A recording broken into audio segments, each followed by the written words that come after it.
Hello बच्चों, let's see the question. The question says the refractive index of water is 4/3. Obtain the value of semi-vertical angle of the cone within which the entire outside view would be confined for a fish under water. ठीक है, ये हमें बताना है. इस question को समझने के लिए हम क्या करते हैं, सबसे पहले इसका डायग्राम ड्रॉ कर लेते हैं. देखिए, कंडीशन कुछ इस तरह से है कि ये हमारा मान लीजिए वाटर सरफेस है.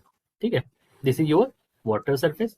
इस पर मैं इस तरह से ये बनाया था, ये सेप, और इस तरह से ये हमारा सरफेस है. ठीक, अब क्या है कि यहाँ पर हमें यहाँ पर मान लेना है कि यहाँ पर हमारी जो है this the over here is our face. यहाँ पर क्या है, यहाँ पर हमारी फेस है.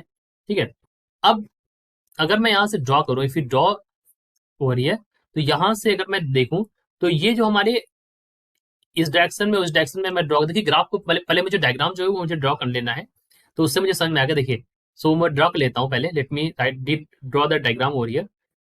I have redrawn that diagram very clearly. देखिए यहाँ पर क्या है कि जो क्वेश्चन में कहना चाह रहा हूँ उस चीज को समझाने के लिए इन्होंने कहा है कि और the entire outside view would be confined for the fish under water.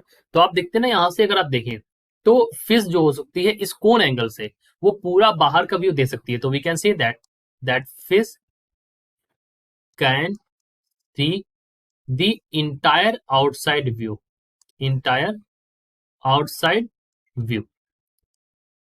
With in the cone angle.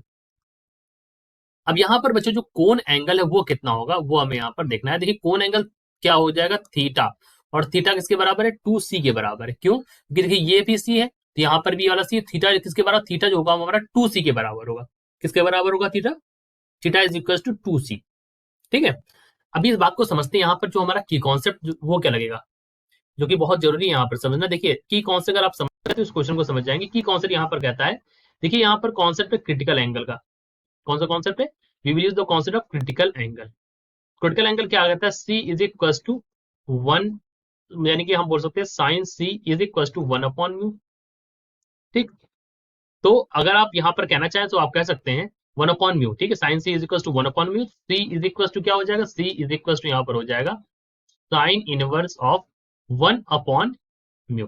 ठीक है, अब देखिए यहाँ पर that we can write over here as, यहाँ पर हम इसको लिख सकते हैं दैट वी कैन राइट.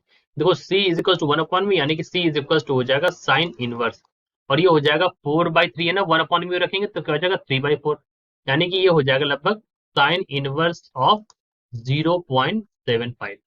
इसकी वैल्यू होती है 48.7, लगभग इसको आप बोल सकते हैं 49 डिग्रीज.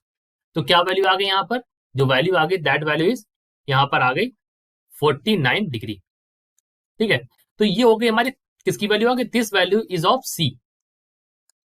सी की वैल्यू हमारी यहाँ पर आ गई है 49 डिग्री. तो उन्होंने यही पूछा था, obtain the value of semi vertical angle of cone with in the entire. So semi मतलब इसका आप semi vertical angle of the cone निकालना है आपको.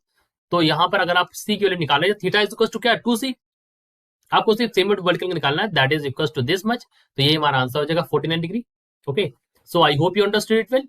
एक बार फिर से समझ लेते हैं. देखो हमने क्या किया, हमने पहले क्रिटिकल एंगल की वैल्यू निकालनी थी. हमको क्रिटिकल एंगल का हमने फॉर्मुला लगाया और हमको दिया गया रिफ्रैक्टिव, उसको हम यूज करके हमने यहाँ पर एंगल निकाल लिया. सी की वैल्यू हमने निकाली जो हमसे कहा गया था अकॉर्डिंग टू क्वेश्चन, और हमने देखा तो हमारा 49 डिग्री है, that is our answer. So it is clear to you. I hope you understood it well. Best of luck.